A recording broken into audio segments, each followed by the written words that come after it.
نفسانی خواہشات کا مقابلہ کرتے ہیں اور خدا کے دشمنوں کے خلاف ثابت قدم رہتے ہیں۔ خدا نے ان کو ہدایت کرنے کا وعدہ فرمایا ہے اور یہ وعدہ عدالت کے عین مطابق ہے، لیکن وہ لوگ جو ظلم و ستم کی بنیاد رکھتے ہیں اور ہمیشہ تجاوز، شک، تردد اور شیطانی وسوسے کو لوگوں کے دلوں میں پیدا کرنے کی کوشش میں لگے رہتے ہیں، خداوند عالم ان سے ہدایت کی توفیق چھین لیتا ہے اور ان کے ان برے اعمال کی وجہ سے ان کے دل تاریک ہو جاتے ہیں، جس کی وجہ سے وہ سعادت کی منازل تک پہنچنے سے قاصر رہتے ہیں، اور خدا کی طرف سے گمراہ کر دینے کا مطلب یہی ہے، یعنی پروردگار ہمارے برے اعمال کا نتیجہ خود ہمارے اختیار میں دے دیتا ہے، اور یہ بھی عین عدالت ہے۔ نمبر 3، خدا کا ازلی علم گناہ کرنے کی وجہ ہے۔ جبر و اختیار کی بحث میں آخری بات کہ جس کا ذکر ضروری ہے وہ یہ ہے کہ بعض عقیدہ جبر رکھنے والے افراد نے اپنے گناہوں کی پردہ پوشی کرنے کے لیے خدا کے علم ازلی کو بطور بہانہ پیش کیا ہے۔ وہ کہتے ہیں، کیا خدا جانتا ہے کہ فلاں شخص فلاں وقت کسی دوسرے شخص کو قتل کر دے گا یا شراب پینے کا ارتکاب کرے گا، اور ہم کہیں کہ خدا نہیں جانتا تھا تو ہم خدا کے علم کا انکار کرتے ہیں، اور اگر کہیں کہ جانتا تھا تو ضروری ہے کہ اس کام کو اگرچہ برا ہی ہو انجام دیا جائے تاکہ خدا کے علم میں کوئی نقص لازم نہ آئے۔ لہٰذا علم خدا کے صحیح اور سچا ہونے کے لیے ضروری کہ گناہ گار مجبوراً گناہ کو انجام دیں اور اطاعت گزار مجبوراً اس کی اطاعت کریں۔ لیکن اس قسم کے افراد جو کہ اپنے گناہوں اور خطاؤں پر پردہ ڈالنے کے لیے اس قسم کے بہانے تلاش کرتے ہیں، اس حقیقت سے غافل ہوتے ہیں کہ ہم کہتے ہیں خدا روز اول سے ہی جانتا ہے کہ ہم اپنے ارادے، اختیار اور طبیعت کی میلان کی وجہ سے اطاعت یا گناہ کریں گے، یعنی ہمارا اختیار اور ارادہ بھی خدا کے علم میں ہے۔ پس اگر ہم مجبور ہوں تو خدا کا علم جہالت میں تبدیل ہو جائے گا۔ اس بات کو مزید واضح کرنے کے لیے ہم کچھ مثالیں پیش کرتے ہیں۔ فرض کریں کہ ایک استاد کو اس بات کا علم ہے کہ اس کی کلاس کا فلاں شاگرد اپنی سستی اور نالائقی کی وجہ سے فیل ہو جائے گا۔ اس کا یہ علم 100% صحیح ہے کیونکہ اس کے سال کے تجربات پر مبنی ہے۔ کیا فیل ہونے کے بعد وہ شاگرد اپنے استاد کے گریبان کو پکڑ سکتا ہے کہ تمہاری پیشن گوئی نے مجھے مجبور کیا ہے کہ میں فیل ہو جاؤں؟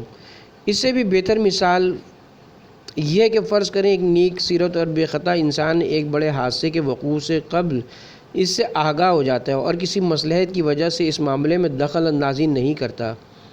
کیا اس نیک سیرت شخص کا علم اس مجرم کے جرم اور ذمہ داری کو ختم کر دے گا اور اس مجرم کو جرم کرنے کے لیے مجبور کرے گا؟ یا فرض کریں ایک ایسے جدید ترین کہ کمپیوٹر کی ایجاد ہوتی ہے جو آئندہ ہونے والے حوادث کی خبر کچھ گھنٹے پہلے ہمیں بتا دیتا ہے۔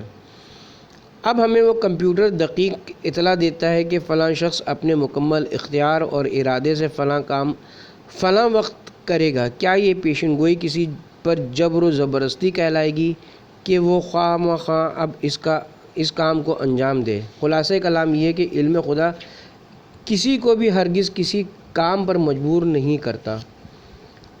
10واں سبق، خدا کا عدل اور مسئلہ خلود۔ اور ہم جانتے ہیں کہ قرآن مجید واضح طور پر گناہ گاروں اور کفار کے ایک گروہ سے متعلق کہتا ہے کہ ان کی سزا دائمی ہمیشہ ہے، یعنی الفاظ دیگر خلود پر مبنی ہوگی۔ سورہ توبہ کی آیت نمبر 68 میں ارشاد خداوند ہے، اللہ نے منافق مردوں اور منافقہ عورتوں اور کافروں سے آتش جہنم کا وعدہ کر رکھا ہے جس میں وہ ہمیشہ رہیں گے۔ اسی طرح آیت نمبر 72 میں با ایمان مرد اور خواتین کے ساتھ بہشت کے باغات کا وعدہ بھی کیا ہے۔ اللہ نے مومن مردوں اور مومنہ عورتوں سے ایسے جنت باغات کا وعدہ کر رکھا ہے جن کے نیچے نہریں بہتی ہوں گی، وہ اس میں ہمیشہ رہیں گے۔ اس مقام پر یہ سوال پیدا ہوتا ہے کہ کیا اس بات کو تسلیم کیا جا سکتا ہے کہ ایک انسان جس نے زیادہ سے زیادہ 80 سال یا 100 سال زندگی گزاری ہو اور مختلف گناہ اسے سرزد ہوئے ہوں، اسے لاکھوں کروڑوں بلکہ اس سے بھی زیادہ سال سزا دی جائے؟ البتہ یہی مطلب نیک اعمال کی جزا کے سلسلے میں زیادہ اہمیت کا حامل نہیں ہے، کیونکہ خدا کی رحمت ایک سمندر سے بھی زیادہ وسیع اور جزا جتنی زیادہ ہوگی خدا کی رحمت اور اس کے فضل کے عین مطابق ہوگی۔ لیکن برے اعمال اور محدود گناہوں کے نتیجے میں ہمیشہ کے لیے اس کو عذاب میں مبتلا رکھنا کیسے صحیح ہو سکتا ہے؟ اور خداوند متعال کی عدالت کو دیکھتے ہوئے اتنی دائمی سزا کی کیا وجہ بیان کی جا سکتی ہے؟ کیا گناہ اور اس کی سزا کے درمیان مطابقت نہیں ہونی چاہیے، یعنی جتنا گناہ کیا جائے اتنی ہی سزا دی جائے؟ جواب: اس گفتگو اور ان سوالات کے درست جوابات کے لیے چند نکات سے متعلق گہرائی تک غور و فکر کی ضرورت ہے۔ الف: قیامت اور اس کے بعد کی سزائیں اس جہان کی سزاؤں سے کسی طور پر بھی شباہت نہیں رکھتیں۔ مثلاً اگر کوئی شخص دنیا میں کوئی غلط کام، چوری وغیرہ کرتا ہے تو اسے خاص عرصہ تک قید کر دیا جاتا ہے، لیکن قیامت کی سزائیں اس کے گناہوں اور اعمال کے آثار اور اس کے کاموں کی خصوصیات کے اعتبار سے ہیں۔ زیادہ واضح الفاظ میں گناہ گاروں کی تمام سزائیں جن کا سامنا وہ اگلے جہان میں کریں گے، در حقیقت ان کے اپنے کیے گئے گناہوں کا نتیجہ ہے جو ان کے دامنگیر ہو گیا۔ اس مقام پر قرآن مجید میں واضح تعبیر موجود ہے۔ سورہ یاسین کی آیت نمبر 54 میں ارشاد خداوندی ہو رہا ہے: اس روز کسی پر کچھ بھی ظلم نہیں کیا جائے گا اور تمہیں بس وہی بدلہ دیا جائے گا جیسا تم عمل کرتے رہے ہو۔ ایک سادہ سی مثال سے ہم اس حقیقت کو واضح کرنے کی کوشش کرتے ہیں کہ ایک شخص منشیات اور شراب وغیرہ کا کثرت سے استعمال کرتا ہے۔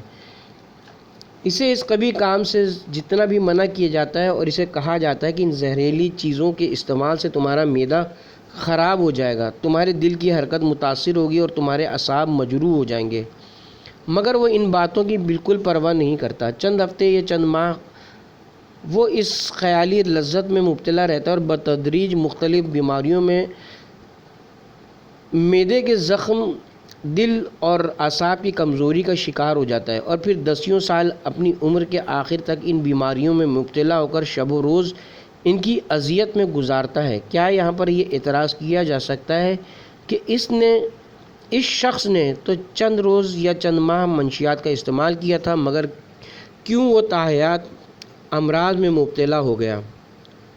اس اعتراض کے جواب میں فوراً کہا جائے گا کہ یہ اس کے اعمال کا نتیجہ ہے، یہاں تک کہ اگر وہ حضرت نوح سے بھی زیادہ عمر پائے اور اسے ہم ہمیشہ بیماری کی اذیت میں مبتلا دیکھیں تو تب بھی ہم کہیں گے کہ اس نے دانستہ اور آگاہ ہونے کے باوجود ان تمام امراض کو خود اپنے لیے تیار کیا ہے۔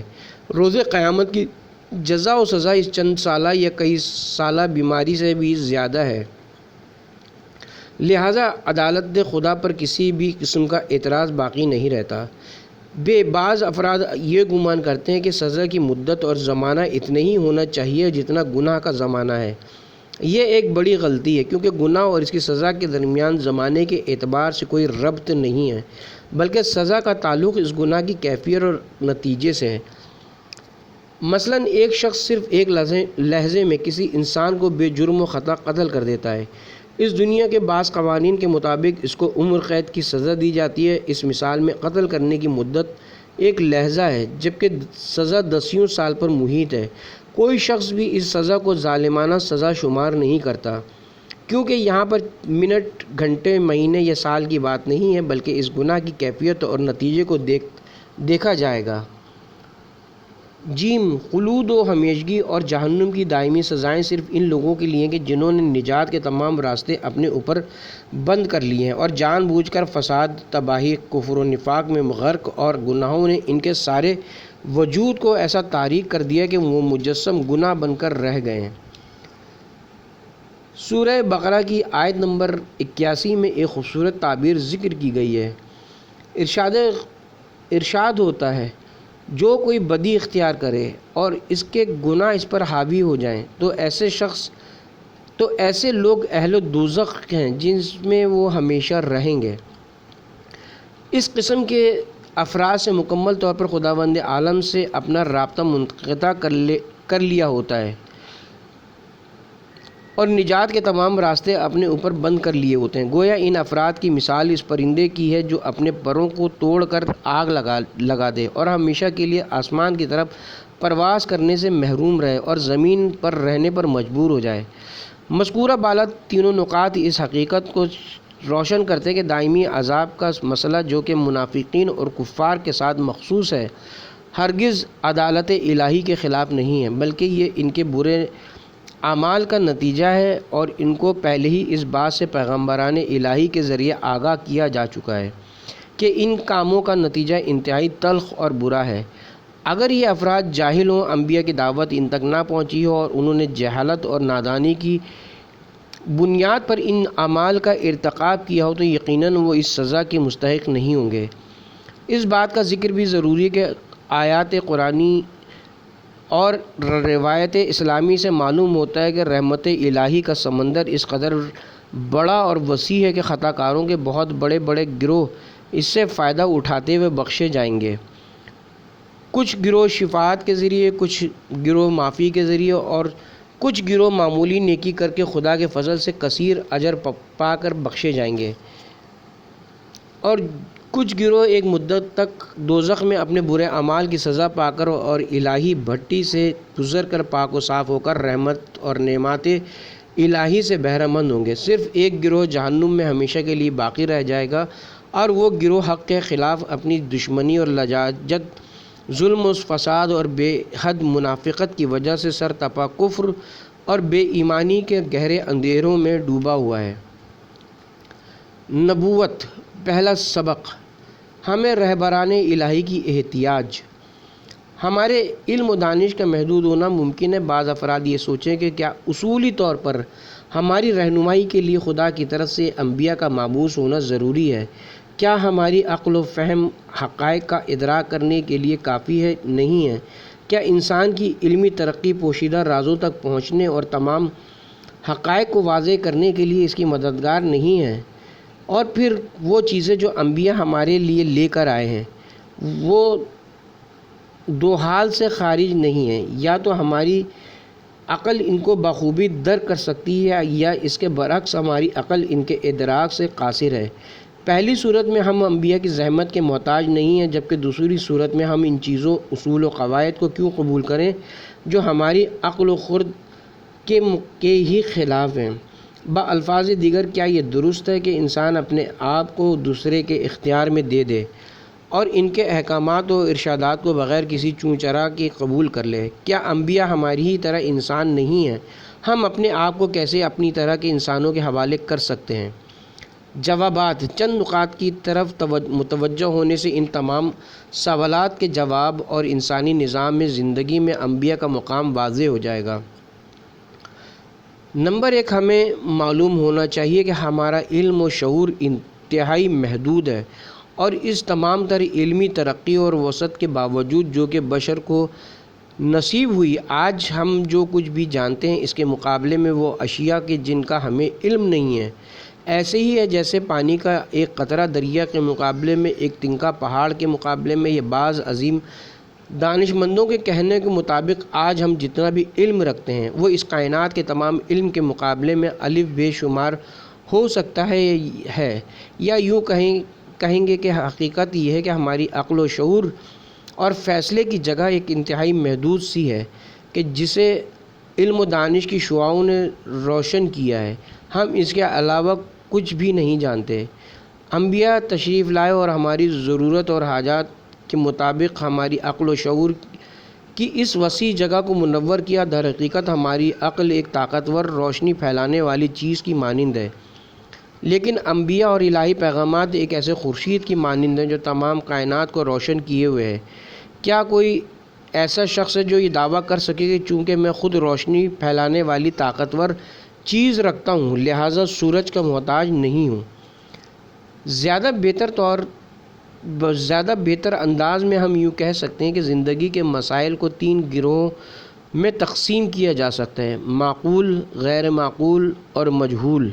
انبیاء کبھی بھی غیر معقول بات، یعنی ایسی چیز جو عقل و خرد کے خلاف ہو، نہیں کہتے، اور اگر کوئی ایسی بات کہیں تو وہ پیغمبر نہیں ہے۔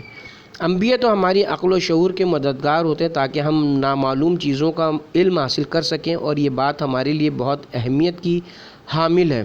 لہٰذا وہ افراد جو زمانہ ماضی میں کہتے تھے کہ عقل و خرد کے ہوتے ہوئے انبیاء کی ضرورت نہیں ہے، جیسے برہمن لوگ جو کہ ہندوستان اور بعض دیگر علاقوں میں رہتے ہیں، یا وہ لوگ جو آج یہ کہتے ہیں کہ اس تمام علمی ترقی اور کامیابیوں کے بعد انسان انبیاء اور ان کی تعلیمات کا محتاج نہیں ہے، تو وہ نہ انسان کے علم و دانش کی وسعت کو جانتے ہیں اور نہ انبیاء کی رسالت کا ادراک رکھتے ہیں۔ یہ لوگ ایسے ہی ہیں جیسے ایک بچہ پہلی کلاس میں ایک ہی سبق پڑھنے کے بعد یہ کہے کہ میں اب تمام چیزوں کو جانتا ہوں اور مجھے کسی معلم یا استاد کی ضرورت نہیں ہے۔ کیا یہ دعویٰ بے اساس نہیں ہے؟ انبیاء تو صرف معلم ہی نہیں، ان کی رہبری کا مسئلہ ایک الگ بحث کا متقاضی ہے جسے ہم بعد میں تفصیل کے ساتھ ذکر کریں گے۔ نمبر 2، کوئی بھی شخص یہ نہیں کہتا کہ انسان اپنے آپ کو اپنے تمام تر اختیارات اور وجود کے ساتھ اپنے ہی جیسے کسی شخص کے حوالے کر دے۔ بحث یہ کہ انبیاء، جیسا کہ ہم بعد میں ثابت کریں گے، کہ وہ وحی آسمانی کے ساتھ یعنی خداوند متعال کے لامحدود علم کے ساتھ رابطہ رکھتے ہیں، اور ہمیں چاہیے کہ ہم قطعی دلائل کے ساتھ ان کے خدا کے ساتھ رابطے کو پہچانیں، کہ جس کے نتیجے میں ہم نہ صرف ان انبیاء الہی کی باتوں کو قبول کریں گے بلکہ ان کی تعلیمات پر دل و جان سے عمل بھی کریں گے۔ اگر ہم ایک ماہر اور حاذق طبیب کے نسخے پر عمل کریں تو کیا ہم نے کوئی غلط کام کیا؟ انبیاء ہمارے بہت بڑے روحانی طبیب ہیں۔ اگر ہم اپنے معلم اور اساتذہ کے درس کو جو ہماری عقل و فکر کے مطابق قبول کر لیں تو کیا یہ ایک غلط فعل ہے؟ انبیاء انسانیت کے سب سے بڑے معلم ہیں۔ بہتر یہ کہ ہم ان دلائل سے متعلق گفتگو کریں کہ جو خدا کی طرف سے انبیاء کی بعثت کو ضروری قرار دیتے ہیں۔ ہمارے پاس 3 ایسی روشن دلیلیں ہیں کہ جن سے ثابت ہوتا ہے کہ ہم انبیاء کے رہنمائی کے محتاج ہیں۔ تعلیم کے اعتبار سے احتیاج۔ اگر ہم نور کی ایک خیالی اور افسانوی سواری پر سوار ہوں اور ہر ایک سیکنڈ میں 30 لاکھ کلومیٹر یا 50,000 فرسخ کی رفتار سے اس لامحدود کائنات کی سیر کریں، کسی شک اور تردد کے بغیر ہمیں حضرت نوح کی عمر جیسی ہزاروں عمریں درکار ہونا چاہیے تاکہ ہم اس عظیم کائنات کے کسی ایک گوشے کا نظارہ کر سکیں۔ یہ کائنات اپنی ان تمام حیرت اور سحر انگیز وسعتوں کے ساتھ یقیناً بے مقصد نہیں بنائی گئی ہے، اور جیسا کہ ہم خدا شناسی کے اسباب میں جان چکے ہیں کہ اس کائنات کا کوئی بھی فائدہ یا نفع خدا کے لیے نہیں ہے، کیونکہ وہ ایک ایسا وجود ہے جو ہر نظر سے کامل و اکمل، بے نیاز، لامحدود اور ہر قسم کے نقص سے پاک ہے، اور اس نے اس کائنات اور انسان کو اس لیے نہیں بنایا کہ اپنے کسی نقص کو دور کرے۔ لہٰذا ہم یہ نتیجہ نکالتے ہیں کہ خدا کا ہدف یہ تھا کہ دوسروں پر اپنا جود و کرم کرے اور تمام موجودات کو کامل کرے، جیسے سورج کے جو ہم زمین والوں پر چمکتا ہے، حالانکہ وہ ہمارا محتاج نہیں ہے۔ سورج کی یہ روشنی صرف ہمارے فائدے کے لیے ہے، وگرنہ ہم سورج کے لیے کون سی خدمت انجام دے سکتے ہیں؟ کیا صرف ہماری معلومات رشد و تکامل کی راہ طے کرنے اور ایک انسان کامل کے مرحلے تک پہنچنے کے لیے کافی ہیں؟ ہم اس کائنات کے اسرار و رموز میں سے کتنے رازوں سے آگاہ ہیں؟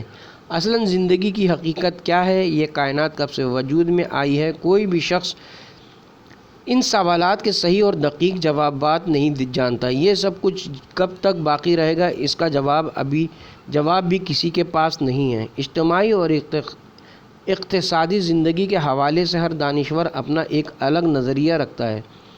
مثلاً ایک گروہ سرمایہ داری کا قائل ہے، جبکہ دوسرا گروہ سوشلزم اور کمیونزم کے نظریات کا حامی، اور تیسرا گروہ نہ پہلے کو قبول کرتا ہے اور نہ ہی دوسرے کو، اور دونوں گروہوں کے نظریات کو غلط قرار دیتا ہے۔ اسی طرح زندگی کے دیگر مسائل میں بھی دانشوروں کی آراء بہت زیادہ اور مختلف ہیں۔ انسان حیرت زدہ ہے کہ کون سا نظریہ اختیار کرے۔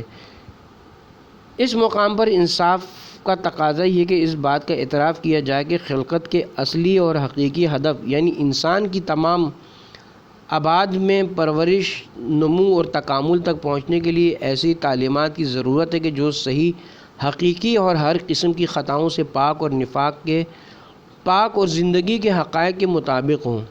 ایسی تعلیمات کے جو اس طویل راہ میں اصلی مقصد تک پہنچنے کے لیے انسان کی مددگار ثابت ہو سکیں۔ اور یہ سب کچھ صرف اور صرف علم خدا یعنی انبیاء کے ذریعے حاصل ہونے والی آسمانی وحی سے ہی ممکن ہے، اور اس سے یہ بھی معلوم ہوتا ہے کہ خدا کہ جس نے ہمیں ان راستوں کو طے کرنے کے لیے پیدا کیا ہے، ضروری ہے کہ ان کا علم اور معرفت بھی ہمیں عطا کرے۔ اجتماعی اور اخلاقی مسائل میں رہبری کی ضرورت۔ ہم جانتے ہیں کہ ہمارے وجود میں عقل و دانائی کے علاوہ ایک اور قوت بھی موجود ہے جس کا نام غرائز اور میلانات ہیں۔ غریزہ خود غرضی، غریزہ خود پسندی، غریزہ خشم و غضب، غریزہ شہوت اور اسی قسم کے دیگر میلانات اور رجحانات۔ بلا شک و شبہ اگر ہم اپنے ان غرائز کو بے مہار چھوڑ دیں تو ہماری عقل اور دانائی قید ہو جائے گی، اور انسان تاریخ کے ظالم اور جابر لوگوں کی طرح ایسے بھیڑیے کی شکل اختیار کر لے گا کہ جو ہر اعتبار سے جنگل کے بھیڑیوں سے بھی خطرناک تر ہے۔ ہم اخلاقی تربیت کے لیے ایک تربیت کرنے والے استاد کے محتاج ہیں، ایک نمونہ اور اسوہ کے محتاج ہیں، تاکہ محاکات ایک دوسرے سے مشابہ ہونا، کسی چیز یا حالت کی نقل کرنا، پس جس سے مشابہ ہونے کی انسان کوشش کرے اور جس ہستی کی نقل کرے اسے نمونہ اور اسوہ ہونا چاہیے۔ محاکات کے تحت اس کی گفتار و رفتار کے مطابق عمل کر سکیں۔ یہ ضروری ہے کہ ایک کامل اور تربیت یافتہ انسان اس خطرناک اور نشیب و فراز پر راستے میں ہمارا ہاتھ پکڑے اور ہمیں غرائز کے طوفان سے بچائے، اخلاقی فضائل کے اصولوں کو اپنے عمل اور گفتار سے ہمارے دل و جان پر نقش کر سکے۔ شجاعت و توانائی، انسان دوستی، مروت، درگزر کرنا، وفاداری، سچائی، امانت داری اور پاک دامنی کو ہماری روح میں پروان چڑھایا جائے۔ آیا انبیاء معصومین کے علاوہ کوئی ایسا مربی اور رہنما ہمیں مل سکتا ہے؟ اس دلیل کے بعد ممکن نہیں کہ ہمارا مہربان اور ہر شے پر قدرت رکھنے والا خدا ہمیں اس قسم کے رہنماؤں سے محروم رکھے۔ دوسرا سبق، اجتماعی قانون سازی کے لیے انبیاء کے وجود کی ضرورت۔ ہم گزشتہ سبق میں تعلیم اور تربیت کے حوالے سے وجود انبیاء کی ضرورت کے بارے میں جان چکے ہیں۔ اب ہم اجتماعی قوانین کے لیے انبیاء کے اہم کردار کے بارے میں بحث کریں گے۔ ہم جانتے ہیں کہ انسانوں کی زندگی کی سب سے بڑی خصوصیت کہ جو اس کی زندگی کے مختلف پہلوؤں میں نظر آتی ہے اور اس کی تمام تر ترقی کا باعث ہے، یہی مصروف اجتماعی زندگی ہے۔ بلا شک و تردد اگر انسان ایک دوسرے سے جدا زندگی گزارتے تو آج بھی اس کی فکری سطح اور تہذیب و تمدن پتھر کے زمانے کے انسان جیسی ہی ہوتی۔ جی ہاں، یہ اجتماعی تلاش اور کوشش کا نتیجہ ہی ہے کہ رسم و رواج اور تہذیب و تمدن کا چراغ روشن ہے، اور یہ اجتماعی کوشش کا ہی نتیجہ ہے کہ نئے نئے علمی انکشافات اور اختراعات ہمارے سامنے موجود ہیں۔ مثال کے طور پر اگر ہم چاند تک پہنچنے کے سفر کو دیکھیں تو یہ کام ایک یا چند بڑے دانش مندوں کی کوششوں کا نتیجہ نہیں ہے، بلکہ لاکھوں علماء اور دانش مندوں کے ہزاروں سال کے مطالعات، انکشافات اور تجربات کا نتیجہ ہے کہ انسان اس عظمت تک پہنچ سکا۔ یا اگر ایک انتہائی ماہر ڈاکٹر ہمارے زمانے میں ایک مردہ انسان کے قابل استفادہ دل کو نکال کر کسی دوسرے قریب المرگ انسان کے سینے میں لگا کر اسے حتمی موت سے ایک عرصے تک کے لیے بچا لیتا ہے، تو یہ ہزاروں بلکہ لاکھوں ڈاکٹروں، طبیبوں اور جراحوں کے طویل تجربات کا نتیجہ ہے کہ جو اساتذہ سے شاگرد در شاگرد منتقل ہوئے ہیں۔ لیکن ان تمام تر اچھائیوں اور برکات کے باوجود اجتماعی زندگی میں بہت سی مشکلات بھی حائل ہیں، اور وہ انسانوں کے باہمی منافع اور حقوق کا آپس میں متصادم ہونا اور نتیجے میں جنگ و جدل کا وجود میں آنا ہے۔ اس مقام پر ہمارے لیے قواعد و ضوابط، قوانین اور ایک منظم پروگرام کی ضرورت واضح ہو جاتی ہے۔ قوانین ہماری تین بڑی مشکلات کو حل کر سکتے ہیں۔ نمبر 1، اجتماع اور معاشرے کے حوالے سے ایک انسان کی ذمہ داریوں اور ایک فرد کے حوالے سے معاشرے کی ذمہ داریوں کو تو قوانین ہی واضح کرتے ہیں اور ان کی صلاحیتوں کو نکھارتے اور کوششوں کو مربوط کر رکھتے ہیں۔ نمبر 2، قانون ہی افراد کے اپنے وظائف کی انجام دہی پر ایک حد تک ضروری نگرانی کے لیے راہ ہموار کرتے ہیں۔ نمبر 3، قانونی مختلف افراد کو ایک دوسرے کے حقوق پامال کرنے سے روکتا ہے اور مختلف گروہوں کے آپس میں تصادم اور معاشرے کو ہرج و مرج سے بچاتا ہے، اور کسی بھی زیادتی کی صورت میں زیادتی کرنے والے کے لیے مناسب سزاؤں کا تعین کرتا ہے۔ بہترین قانون ساز کون ہے؟ اب ہمیں جاننا چاہیے کہ انسانی ضروریات کے مطابق بہترین قوانین کون بنا سکتا ہے۔ ایسے قوانین کے جو مندرجہ بالا تینوں اصولوں کے مطابق ہوں، یعنی نہ صرف افراد کی ذمہ داریوں کو معین کریں بلکہ فرد اور اجتماع کے حقوق کو بھی روشن کریں، اور نہ صرف ان کے تمام کاموں پر مکمل نگران ہوں بلکہ زیادتی کرنے والوں کا احتساب بھی کریں۔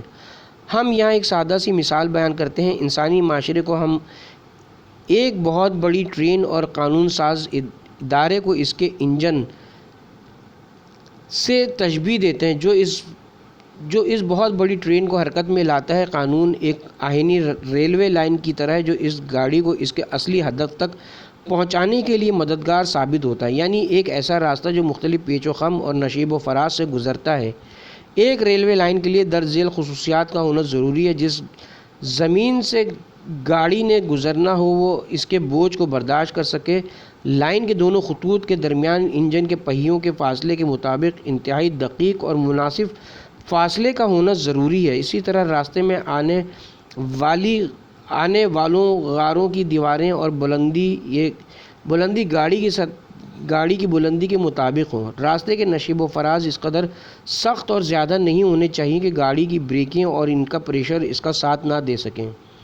اسی طرح پہاڑوں کے اطراف سے پتھروں کا گرنا، کھائیوں کے ان کناروں کا گرنا جہاں سے گاڑی گزرتی ہے، اور سیلاب کو مد نظر رکھنا ضروری ہے تاکہ گاڑی صحیح و سالم اس راستے کو طے کر سکے۔ اس مثال کے بعد ہم انسانی معاشرے کی بحث کی طرف لوٹتے ہیں۔ وہ قانون ساز جو چاہتا ہے کہ انسانوں کے لیے بہترین قانون بنائے، اس میں درج ذیل خصوصیات کا ہونا ضروری ہے۔ نمبر 1، نوع انسانی اور ان کی غرائز، مشکلات اور ضروریات کو مکمل طور پر جانتا ہو۔ نمبر 2، انسانوں کی تمام تر توانائی اور استعداد کو مد نظر رکھے اور ان کو نکھارنے کے لیے قوانین اجرا کرے۔ نمبر 3، ہر قسم کے وہ حوادث جو کہ ممکنہ طور پر معاشرے کو پیش آ سکتے ہیں اور اسی طرح ان کا عکس العمل ان کے لیے قبل از وقت آگاہی حاصل کرے۔ نمبر 4، معاشرے سے اس کے کسی بھی قسم کے منافع مربوط نہ ہو تاکہ قوانین بناتے وقت وہ اپنے یا اپنے رشتہ داروں یا اپنی جماعت کے منافع کی طرف متوجہ نہ ہو۔ نمبر 5، ضروری کہ یہ قانون ساز مستقبل کی انسانی ترقی یا نقصان سے مکمل طور پر آگاہ ہو۔ نمبر 6، ضروری ہے کہ یہ قانون ساز خطا، اشتباہ اور ہر قسم کی بھول چوک سے بچا ہوا ہو۔ نمبر 7، ضروری ہے کہ یہ قانون ساز اتنی طاقت اور قدرت رکھتا ہو کہ معاشرے کے کسی بھی فرد کی قدرت اور طاقت سے نہ ڈرے اور ہر حال میں انتہائی مہربان، غمخوار اور خیرخواہ ہو۔ یہ شرائط کس میں موجود ہیں؟ آیا انسان بہترین قانون ساز ہو سکتا ہے؟ آیا آج تک کسی نے انسان کو مکمل طور پر پہچانا ہے؟ حالانکہ ہمارے زمانے کے ایک بڑے دانشور نے انسان کے متعلق ایک مفصل کتاب لکھی ہے اور اس کا عنوان انسان موجود ناشناختہ، یعنی انسان کے جسے آج تک پہچانا نہیں جا سکا رکھا ہے۔ کیا انسانی روح، اس کے میلانات، غرائز اور اس کے لطیف جذبات کو مکمل طور پر پہچان لیا گیا ہے؟ کیا انسان کی جسمی اور روحی ضروریات کو خدا کے علاوہ کوئی ہستی جانتی ہے؟ کیا آپ عام انسانوں کے درمیان کسی ایسے شخص کو تلاش کر سکتے ہیں کہ جس کے اس معاشرے سے کسی بھی قسم کے فوائد منسلک نہ ہوں؟ کیا کوئی ایسا شخص جو ہر قسم کی خطا اور اشتباہ سے پاک اور انسان و معاشرے کے تمام مسائل اور احتیاجات سے مکمل آگاہ ہو؟ کیا آپ اسے ان عام انسانوں میں ڈھونڈ سکتے ہیں؟ لہٰذا خدا اور وہ شخص جو وحی کے ذریعے خدا سے ارتباط رکھتا ہو، ان کے علاوہ کوئی بھی شخص مکمل اور بہترین قانون ساز نہیں ہو سکتا۔ لہٰذا ہم اس نتیجے پر پہنچے ہیں کہ خدا نے جب انسان کو کمال کے تمام مراحل طے کرنے کے لیے پیدا کیا ہے تو ضروری ہے کہ وہ اس کی ہدایت کے لیے ایسے افراد کو مامور فرمائے جو تمام الہی و آسمانی قوانین کی تعلیم انسان کو دے سکیں اور جب انسان جان لیں گے کہ فلاں قانون خدا کا قانون ہے تو وہ زیادہ اعتماد اور اطمینان کے ساتھ اس پر عمل کر سکیں گے۔ بالفاظ دیگر یہ آگاہی اس بات کی ضامن ہے کہ ان قوانین پر زیادہ سے زیادہ عمل کیا جائے۔ توحید اور نبوت کے درمیان رابطہ، اس نقطے کی طرف متوجہ کرنا ضروری ہے کہ نظام خلقت بذات خود الہی پیغمبروں کے وجود اور ان کی رسالت پر ایک زندہ گواہ ہے۔ اگر ہم اس کائنات کے حیرت انگیز نظام پر ایک نظر ڈالیں تو ہمیں معلوم ہوگا کہ خدا نے تمام موجودات کی ضرورت کا اپنے لطف و کرم کے ساتھ خیال رکھا ہے۔ مثلاً اگر ہمیں دیکھنے کے لیے 2 آنکھیں دی ہیں تو ان کی حفاظت اور روشنی کو مناسب اور صحیح منعکس کرنے کے لیے پلکیں بھی عطا کی ہیں۔ آنکھوں کے گوشوں میں آنسو کے غدود پیدا کیے تاکہ ان کی سطح کو مرطوب رکھیں، کیونکہ آنکھوں کا خشک ہونا ان کے ختم ہونے کا باعث بنتا ہے، اور پھر آنکھوں کے اندر انتہائی باریک سوراخ بنائے تاکہ اضافی پانی کو ناک کے اندر گرا سکیں۔ اگر یہ باریک سوراخ نہ ہوتے تو وہ آنسوؤں کے مسلسل قطرے ہمارے چہرے پر بہتے رہتے۔ آنکھ کی پتلی کو اس قدر حساسیت عطا کی کہ وہ خود بخود تیز یا کمزور روشنی کے مقابلے میں تنگ و کشادہ ہو جاتی ہے تاکہ حسب ضرورت روشنی آنکھ میں پہنچے اور آنکھ کو نقصان نہ پہنچے۔ آنکھ کے دائرے کے اطراف میں ایسے مختلف عضلات بنائے کہ سر اور جسم کو حرکت دیے بغیر آسانی کے ساتھ آنکھ کو ہر طرف گھما کر دیکھا جا سکتا ہے۔ ایک ایسا خدا جو انسان کی ضروریات کا اس قدر خیال رکھتا ہے، کیا ممکن ہے کہ وہ انسان کو ایک ایسے معصوم اور قابل اطمینان رہبر اور رہنما سے محروم رکھے کہ جو خدا کی وحی سے رہنمائی حاصل کرتا ہو؟ مشہور و معروف فلسفی ابو علی سینا اپنی مشہور کتاب شفا میں تحریر فرماتے ہیں کہ انسان پلکوں، ابرو اور